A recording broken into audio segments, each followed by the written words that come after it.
Bienvenido a Mundos Fantásticos, el podcast donde tú y yo ponemos la mirada en las historias de fantasía, especialmente en esos mundos fantásticos a los que nos transportan cuando las leemos en los libros. Ahí estás con Sayen y vamos a pasar juntos un ratito divertido.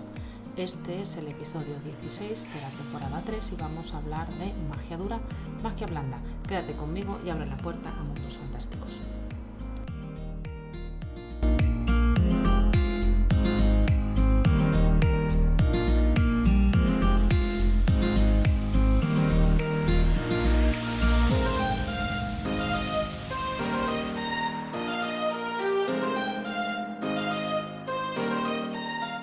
Pues después del último episodio donde estuvimos hablando con Raúl Alcantarilla sobre inteligencias artificiales, algo súper interesante, o sea que si todavía no lo has escuchado ya puedes ir para allá, vamos a hablar sobre magia dura y magia blanda, porque es verdad que en el mundo de la fantasía, por lo menos en la última época, todo el tema de la magia blanda ha sido muy denostado. Todo esto con el auge de las novelas que tienen tanto éxito de Brandon Sanderson, parece como que cualquier otra cosa que no sea un sistema de magia casi científico, pues no es considerado magia de verdad, ¿no? Y todo lo que se salga de ahí, pues no tiene calidad, ¿no? Esto es lo que podríamos entenderlo, o lo que mucha gente piensa. Yo creo que esto sencillamente es una opción como otra cualquiera, como un gusto, una preferencia que cada uno tiene, pero que debemos entender que ambas magias y la mezcla de ellas e incluso un sistema medio, semi, también es válido para escribir novelas, pero tenemos que saber utilizarlo de la forma más adecuada. Un sistema de magia duro, nosotros hemos hablado ya aquí de sistemas de magia, de cómo creer en otros episodios, que los dejaremos en las notas del programa. El funcionamiento de este tipo de sistemas de magia dura se presenta de forma muy clara, casi científica, como decíamos. El lector conoce los límites, las debilidades, las posibilidades y los costes que requiere utilizar esa magia. Es, por tanto, una herramienta más de la trama que el escritor utiliza para resolver los conflictos, ¿vale? La magia forma parte de la resolución del conflicto. Esto es muy importante utilizarlo, porque esto hace que el lector sienta mucha satisfacción cuando está leyendo el clímax, porque durante toda la novela le han estado hablando de un tipo de magia que tiene estas normas, estas reglas, y cuando eso el autor lo ¿no? y entonces él conoce el conflicto, el lector, y se está preguntando durante toda la novela cómo es posible que se resuelva esto. Entonces ahí es cuando entra la creatividad del escritor y esos giros que consiguen pues dejar al lector diciendo wow, todo lo que me han contado tenía sentido y me ha encantado, ¿no? Es decir, que el lector conoce el funcionamiento exacto de la magia y entiende qué puede aportar en la trama de la historia. Al mismo tiempo, en este world building duro, el pacto con el lector pende de un hilo. ¿Por qué? Porque si en algún momento tú cometes un fallo dentro de la lógica de este sistema de magia, el lector se sentirá muy defraudado, porque ha dicho, pero si esto era así y ahora porque esto es asá, me has mentido, ¿no? Entonces se siente defraudado. El gran ejemplo de este world building pues es el señor que ya conocemos y que ya hemos nombrado, que sería Brandon Sanderson. No es el único y de hecho pues tenemos que decir que está creando escuela, no es el primer veteo que hago de un escritor que me dice, es que a ver qué te parece el sistema de magia que tengo, ¿no? En las novelas. Y entonces lo veteas y dices, vale, pues ya está. O sea, es estilo Brandon Sanderson. No, Brandon Sanderson no escribiría eso, no, pero tiene eso que bebe de un sistema de magia complejo, con sentido y ya te digo, como si fuera una ciencia. Brandon Sanderson, de hecho, creó lo que él llama sus 3 leyes de la magia, que son suyas, que muchas veces igual también en Twitter y en los blogs de escritores y tal, parece que todos tenemos que seguir esas normas y esas leyes, las leyes de Brandon Sanderson de la magia, y no es necesario, ¿vale? Sin embargo, es verdad que Brandon Sanderson las ha creado muy bien y tienen mucho sentido, y las vamos a ver brevemente ahora que estamos hablando de world building duro, porque el primer punto, la primera ley que él establece habla exactamente de lo que yo acabo de comentar. Fijaos, la primera ley dice así: la capacidad de un autor de resolver conflictos con magia es directamente proporcional a cómo entiende el lector dicha magia. ¿Qué significa? Pues eso, aquí habla otra vez, dice Sanderson divide la magia en dos grandes tipos. No lo hace Sanderson, lo hemos hecho durante toda la vida: magia blanda y magia dura. Entonces habla de esto. La magia dura, como tenemos unos límites claros, se contempla como una herramienta más que tiene el personaje para utilizar en su propio beneficio. Entonces se puede utilizar para resolver conflictos, ¿no? Y la magia blanda, digamos que tiene otro papel del que vamos a hablar ahora mismo. Podemos poner el ejemplo de la saga de Harry Potter. Se trata de un sistema de magia cuyas normas se van explicando a lo largo de los libros, y eso es un sistema de magia dura. Pero cuando miras el conjunto y ves que no quedan claro cuál es el alcance de la magia ni cuáles son sus límites, pues ese punto de vista queda también más difuso, ¿no? También podemos nombrar como ese punto intermedio entre magia dura y magia blanda, que no es intermedio, sino sería mezcla de ambos, sería el Señor de los Anillos. Todo el mundo sabe cómo es la magia del anillo, que a cualquiera que se lo ponga le permite hacerse invisible, y cuando te lo quitas te haces de nuevo visible. Pero no sabemos el alcance que tiene la magia de Gandalf, ni lo que le cuesta, ni cuánto tiempo ha tardado en estudiar esa magia. No conocemos nada de eso, ¿no? Entonces estos serían dos sistemas de magia que funcionan al mismo tiempo en el mismo mundo. Y funciona, en el libro funciona, porque no es necesaria la magia de Gandalf para resolver el conflicto. Es necesaria sus habilidades, su conocimiento, sus estrategias y como distracción, pero quien realmente resuelve el conflicto es la destrucción del anillo. La segunda ley de Sanderson, que la estábamos viendo, es que las limitaciones deben ser mayores que los poderes. ¿Esto qué significa? Pues que las limitaciones suelen resultar más interesantes que los poderes en sí. Es decir, que todos estos libros en los que vemos que el mago tiene todos los poderes y puede con todo y tal, es muy difícil que se le ponga algo por delante que no sea capaz de manejarlo, ¿no? Salvo que encuentre a otra persona que sea aún más poderoso que él o que ella.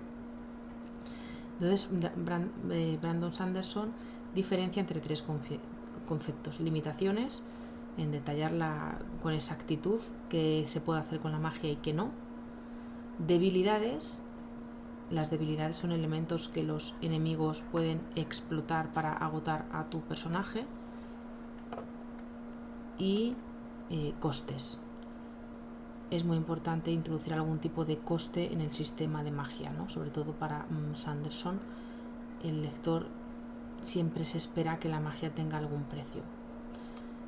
En los libros de Sanderson pues podemos ver estas tres cosas que aparecen, ¿no? en los libros. Pero vamos a poner ejemplos. Las limitaciones, por ejemplo, Superman, que tiene pues poderes, ¿no? Aunque en este caso no lo explican como magia, ¿no? Lo explican como habilidades que tienen pues los que vienen de su planeta. Y tiene ciertas limitaciones. Puede volar, sí, puede hacer no sé qué, tiene super oído, puede hacer eso con los ojos, pero no puede hacer una poción mágica, no puede utilizar una varita y acercar la escoba, etcétera, etcétera, ¿vale? Entonces se sabe exactamente qué es lo que puede hacer Superman y qué no.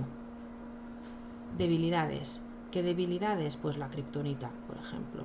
O los ajos para los vampiros, me da igual. Si no son ajos, pues las cruces o la luz del día. Estos son debilidades que los enemigos pueden explotar contra los vampiros, etcétera, etcétera, ¿vale?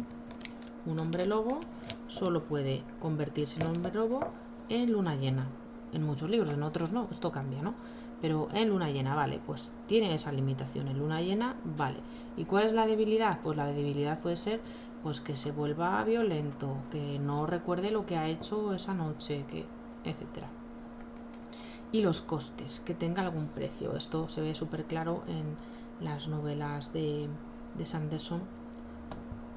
Por ejemplo, en la alomancia de la saga, ¿no? de Nacidos de la Bruma, en la cual los alománticos, ¿no?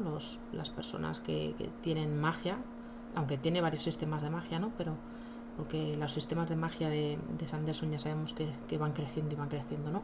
Pero la alomancia tienen que consumir ciertos tipos de metales y dependiendo de la habilidad que tengas y del metal que estés quemando en tu interior, puedes conseguir hacer una cosa u otra. Y esto es el coste, se necesita ingerir cierto tipo de metales. El coste, por ejemplo, que tiene, estoy pensando en Stranger Things, en 11, es que cada vez que hace algo de esos poderes que tiene, mentales, esos poderes psíquicos, le sale sangre, ¿no? Pues se cansa tanto, ¿no? Y tiene y requiere tanto esfuerzo lo que está haciendo que le sangra la nariz. Esto sería un coste. Nos vamos ahora ya a la tercera ley de Sanderson. Amplía lo que tienes antes de añadir algo nuevo. Entonces, Brandon Sanderson en Nacidos de la Bruma, que tiene 3 sistemas de magia, no son 3 sistemas de magia independientes, son 3 sistemas que utiliza de formas, o sea, que tienen, o sea, por ejemplo, los 3 utilizan metales, los 3 tienen todo tiene ciertas similitudes, ¿no? Y todo está relacionado y de hecho en el primer libro solo conocemos uno de los sistemas de magia y los otros 2 los vemos como de lejos. Sabemos que existen, la feruquimia y lo otro que ahora mismo no me acuerdo, y sabemos que existen, pero no sabemos en qué consisten. Eso se explica más adelante en las novelas, porque lo va ampliando. Entonces estas son las 3 leyes de Sanderson de la magia, y que repito, es de la magia dura y que no todo el mundo tiene que utilizar, aunque tiene su sentido, lo hemos explicado el sentido que tiene. ¿Qué sería entonces la magia blanda? Mira, fijaos, la magia blanda es muy fácil de entender, y aquí me gusta mucho poner de ejemplo a Diana Wynne Jones, esta autora que falleció hace pocos años. Es la autora del Castillo Ambulante y tantas otras obras, que cogió pues el estudio de Miyazaki y por eso pues son tan famosas, ¿vale? Son más famosas yo creo que las películas que sus libros, pero sus libros transmiten esta misma sensación de que la magia es algo grandilocuente, transmite ese misticismo, no sabes hasta dónde puede llegar, no sabes las leyes que tiene la magia, no se conocen los límites. ¿Qué peligros tiene este tipo de magia blanda? Pues que puede generar cierta confusión o falta de lógica, en lo que se escudan los escritores que utilizan este tipo de magias, es que como es magia, pues no hace falta ningún tipo de explicación, ¿vale? Y esto, como digo, te puede gustar más o menos, pero es otra forma de trabajar la magia que tiene su sentido, ¿vale? A lo mejor puede costar más para cierto tipo de lectores, o que sencillamente, oye, pues cada libro tiene su lector, ¿no? Hay libros, por ejemplo, todo el realismo mágico utiliza este tipo de magia que está ahí, todo místico. Más que utilizar la magia como elemento para la resolución de los conflictos, la magia suele presentarse más de otro modo, como la creadora de conflictos. No siempre, por supuesto. A veces es solo pues que está ahí presente para dar cierto ambiente a la novela, pero lo que sí que es que nunca resuelve los conflictos. Complica el desarrollo de la trama, hace la vida imposible a los personajes de una forma u otra, pero no resuelve los conflictos. Porque si una magia blanda se utilizara para la resolución de un conflicto, esto se podría interpretar como un deus ex machina. ¿Qué significa esto? Porque no sé cómo resolver el conflicto y digo, bueno, pues llega la magia y lo resuelve y punto, y te lo crees y te lo comes con patatas porque sí. Entonces, ¿que se puede hacer? Sí, por supuesto, un autor puede hacer lo que le dé la real gana, pero ¿qué va a pasar? Pues lo que va a pasar es que esto hace que el lector no tenga tanta satisfacción. Y generalmente los autores que utilizan este tipo de magia pues no resuelven el conflicto así. ¿Por qué? Porque los conflictos que plantean están en otro orden. El tipo de conflicto que se utiliza en este tipo de novelas pues generalmente son conflictos interpersonales o incluso conflictos internos, y los conflictos externos pues eso, son diferentes. No tienen por qué tener relación directa con la magia. Entonces, la magia blanda procura un halo de misticismo, pero no llega a resolver problemas. Y esto es todo lo que quería compartir con vosotros. Contadme en comentarios cuál es el tipo de magia que más te gusta a ti para escribir o para leer, o si lees de todo, o qué tipo de incoherencias no soportas en los libros, sobre todo relativo a la magia. Me interesa muchísimo escucharte. Ponlo en comentarios o en el blog, me encantará saber más de ti. Recuerda que si quieres un imprimible para tener todas tus reseñas de libros ordenadas y recordar todo lo que lees, lo puedes conseguir en mi página web www.sayen.com junto a una suscripción a la newsletter Dragones Mensajeros. Y bueno, muchas gracias por escucharme, por llegar hasta aquí. Si te ha gustado este episodio, dale un poquito de amor a mi podcast para que puedas seguir compartiendo este contenido contigo. Nos despedimos por hoy. Te deseo un feliz día y quizá nos veamos en algún mundo fantástico.